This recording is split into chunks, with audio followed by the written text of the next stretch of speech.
got some motherfucking design on right now. Bring it down, nigga, come. I got 3 old thoughts, new guap. Halo guys, Assalamualaikum warahmatullahi wabarakatuh. Terima kasih yang udah setia sana channel yang Atisam Official lagi. Semoga kalian sehat, berkabar kalau untuk kita semuanya. Gimana kabar kalian, sehat? Alhamdulillahirrahmanirrahim. Kasih waras masya Allah, kasih mendoakan yang lagi sakit Allah saatkan teman kasih yang berjuang di rumah majikan. Tentunya diberikan kekuatan sampai finish. Teman kasih yang bahagia juga tentunya jangan lupa bersyukur. Ya ampun. Kaisam akan membagi satu kisah di mana ini mungkin pertanyaan kalian. Kayak Atisam, kalau kita bekerja tidak sesuai dengan job, misalkan alamat kita di A, terus kita bekerja di alamat B, itu kita bermasalah nggak nih? Kasus ini mungkin menjadikan pembelajaran untuk kalian supaya berhati-hati dalam menerima job yang tidak sesuai dengan alamat di kontrak. Ya, ceritanya si pekerja migran ini menghubungi Kak Tisam itu 4 hari yang lalu di mana dia meminta pengacara dari KJRI. Kak Tisam, majikan saya itu sebenarnya udah sewa pengacara Kak Tisam. Cuma pengacaranya itu tidak bisa datang di sidang saya besok. Jadi majikan saya itu meminta saya untuk datang ke KJRI untuk meminta pengacara. Kalau kamu datang ke KJRI juga percuma. Menurut Kaisam, kalau kamu pengen butuh pengacara publik ya, kamu datang ke Satin, kan kamu sidangnya di Satin kan? Itu ada pengacara publik di lantai 5. Jadi kamu toy aja di situ ngantri untuk dapat pengacara gratis ya di situ. Gak apa-apa kamu jelaskan case-mu, begitu sidang nanti kamu didampingi oleh pengacara publik di situ ya. Jadi Kaisam kepo, kenapa? Kasusmu kenapa? Kok bisa minta pengacara? Jadi kayak Tisam, kasus saya itu 2 tahun yang lalu. 2 tahun ini proses imigrasi menyelusuri ya. Sepanjang itu cuy.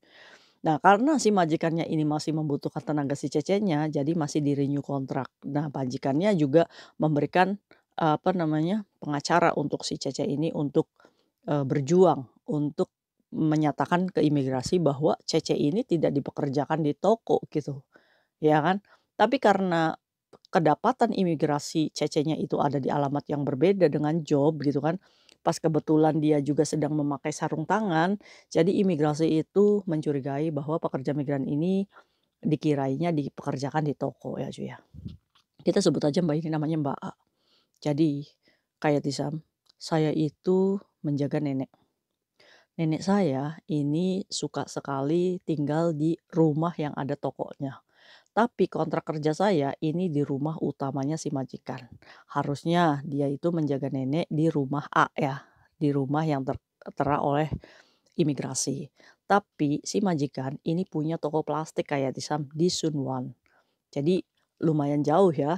Nah, si nenek ini nggak mau kesepian gitu. Majikan saya ini punya toko di Sunwon, toko plastik di sana kayak Tisam. Nah, nenek saya ini tipikal orang yang boring di rumah. Jadi dia ini sangat pengen banget tinggalnya di toko yang ada rumah yang ada tokonya gitu cuy. Nah, qadarullah kayak Tisam, si nenek saya saat ada di toko yang ada rumahnya, itu dia jatuh kayak Tisam dan dia tidak bisa kembali ke rumahnya gitu cuy. Jadi majikan ini menyediakan kamar di atas untuk si nenek ini sampai proses pemulihan kakinya. Jadi kekilir kakinya.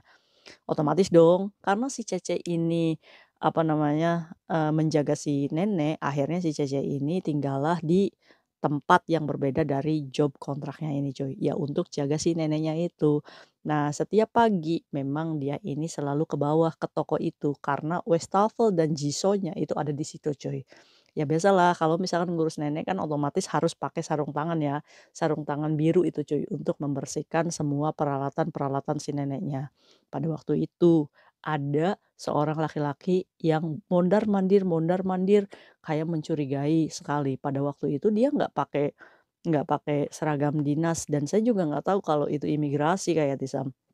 Cuma pada saat itu, saat dia masuk ke toko, dia cuma lihat-lihat, terus dia keluar lagi, terus dia balik lagi. Terus akhirnya dia panggil saya kayak Tisam pada waktu itu, kamu kesini katanya.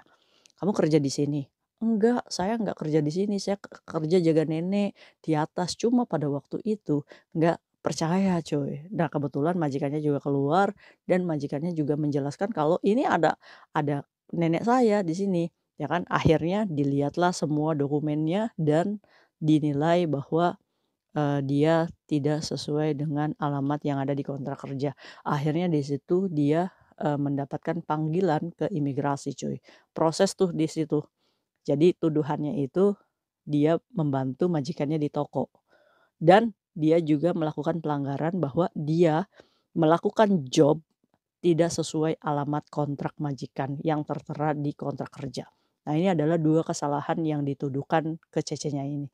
Majikan juga berjuang, Cece-nya juga berjuang, sampai 2 tahun ini baru tembus ke persidangan cuy. Nih Cece-nya ini sekarang sudah akan menuju ke Satin untuk menyatakan bahwa si Cece ini bener nggak nih kerja di luar job nih ya kan. Awas tuh hati-hati cuy ya, ini majikan repot ya, harus sewa pengacara gitu dan, naruh jaminan. Jaminannya berapa pada waktu itu 2.000, 2.000, 10.000 kayak Tisam, ya banyak kali lah majikan itu ngasih jaminan, ya kan. Ya tapi majikannya itu masih support gitu karena dia juga mungkin merasa bersalah ya cuy ya. Coba kalau misalkan kita gitu kan, yang dibegitukan kalau majikan memecat kita, wah habis dong kita. Apa namanya, proses imigrasi aja belum kelar gitu. Nah ini makanya pentingnya buat kalian supaya menolak job yang di luar kontrak kerja. Ya hati-hati tuh.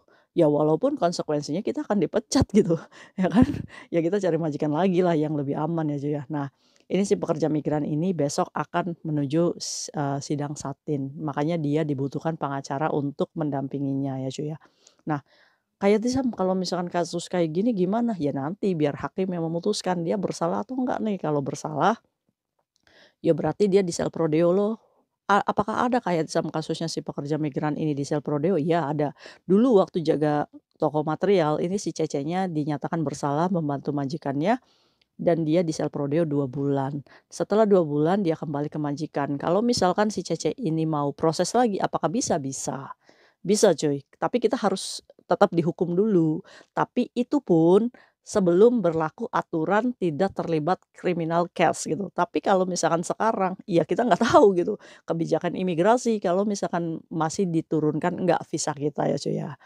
Nah untuk majikannya dendanya, ya pasti karena mempekerjakan part-time CC-nya, ya nggak sih? Di luar job kontrak. Itu juga majikannya juga kena vatsin dan sel prodeo.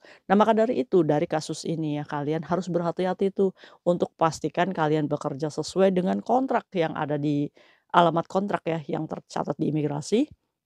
Terus juga kalian juga menolak tuh kalau misalkan kalian sering dibawa ke Cina, kerja di sana, itu pun tidak boleh ya cuy ya. Nah terus juga kalian juga harus pastikan kalau jaga nenek ya jaga nenek gitu, bukan yang lainnya gitu. Nah ini bisa menjadikan pembelajaran, kasihan loh 2 tahun loh menempuh apa namanya, imigrasi. Proses proses bener enggaknya nih sampai akhirnya menuju sidang hakim. Nah nanti kita tinggal lihat aja ya keputusannya Mbaknya bersalah atau enggak, ini masih di-update ya kasusnya, Kaisam juga masih mantau ini Mbaknya biar bisa menjadikan pembelajaran untuk kita supaya berhati-hati saat majikan sosotai kayak gini ya kan. Majikan nggak mau rugi gitu kan, tapi kita juga harus care dengan, eee keselamatan kerja kita sendiri. Terus juga kalau misalkan agent ya, Jen, ya, kalau misalkan mendapatkan pengaduan kayak gini, harus kasihan sama pekerja migran, yo carikan majikan lagi kalau misalkan majikan ditegur tidak mau gitu ya kan. Cuma kebanyakan agensi ini, ya udahlah gimana caranya yang penting kamu nggak ketangkap imigrasi. Lah sial nggak ada di kalender gitu cuy. Kalau udah kayak gini gimana? Ya mau nggak mau kalau kita sudah dicatat, dituduh sama imigrasi bekerja sama dengan majikan, yo kita harus menempuh proses itu. Ya itu tadi tuh, ini aja 2 tahun loh proses investigasi imigrasi sampai menuju hakim besok ini, ya kan. Nah, inilah susah sih ya kalau misalkan kita, apa namanya, menerapkan kebenaran itu. Kadang kitanya sendiri cuy, yang serba nggak enak sama majikan tuh. Nggak enak kayak Tisam, kalau nolak saya takut dipecat kayak Tisam. Nah itu makanya kumpulkan bukti-bukti ya. Kalau misalkan kalian buktinya kuat nih, saya dipekerjakan nih, apa namanya, di luar kontrak kerja, kamu bisa langsung, cari majikan lagi. Udahlah daripada saya ribet, saya cari majikan sudah apa namanya, sudah tanda tangan baru kita lempar nih surat notis ke majikan, "Maaf majikan saya nggak bisa nih kerja kayak gini, maaf ya." Nah alasan itu bisa diterima oleh imigrasi kalau misalkan 1 bulan. Tapi kalau misalkan kalian lebih dari 1 bulan menyatakan bahwa saya dipekerjakan di luar job, itu imigrasi tidak mempercayai ya cuy ya. Maka dari itu, sebulan aja kalian kalau misalkan mau ganti majikan, udah tahu nih kita dipekerjakan di luar job, ganti majikan cepet. Laporkan 1 bulan, itu imigrasi menerima alasan kalian. Kalau lebih dari 1 bulan, tidak bisa. Imigrasi mencurigai kamu bersekongkol dengan majikan menerima job di luar kontrak kerja. Nah itu makanya nanti jatuhnya sanksi ya. Paham ya? Nah itu mungkin sharing Kaisam hari ini, semoga bermanfaat untuk kita semuanya. Semoga Mbaknya tidak di sel prodeo ya. Amin. Bye-bye. Nyamboy. Assalamualaikum warahmatullahi wabarakatuh.